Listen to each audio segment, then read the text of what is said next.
Belakangan ini, stunting sedang hangat diperbincangkan banyak orang, khususnya para ibu. Berdasarkan WHO, stunting adalah gangguan tumbuh kembang anak yang disebabkan kekurangan asupan gizi, terserang infeksi maupun stimulasi yang tak memadai. Jumlah penderita stunting di Indonesia menurut hasil Riskesdas tahun 2018 terus menurun. Oleh karena itu, langkah pencegahan stunting sangat perlu dilakukan. Stunting adalah masalah kurang gizi kronis akibat kurangnya asupan gizi dalam waktu yang cukup lama, sehingga mengakibatkan gangguan pertumbuhan pada anak. Seorang anak dianggap mengalami stunting jika tinggi badan mereka lebih rendah atau pendek dari standar usianya.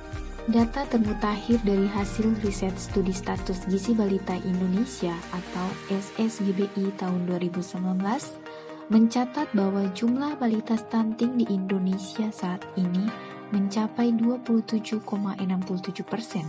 Artinya, terdapat 6,3 juta dari populasi 23 juta balita di Indonesia yang mengidap masalah stunting.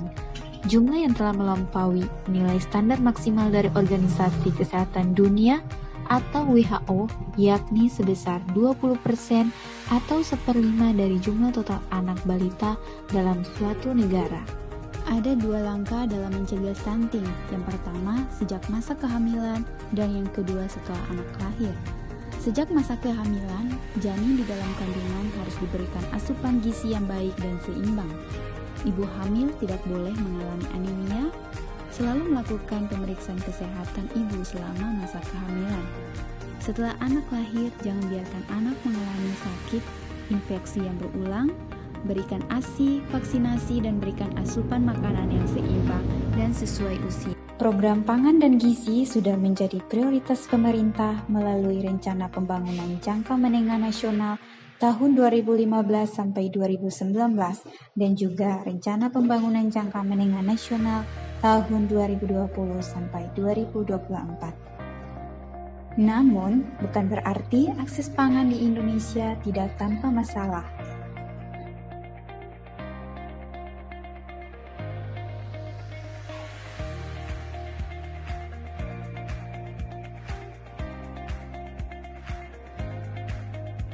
Ini menjadi catatan yang penting bagi pemerintah bahwa akses pangan adalah faktor kunci dalam membangun suatu negara yang terbebas dari stunting. Banyak potensi dan sumber daya yang dapat dioptimalkan dengan baik untuk mengatasi problem stunting.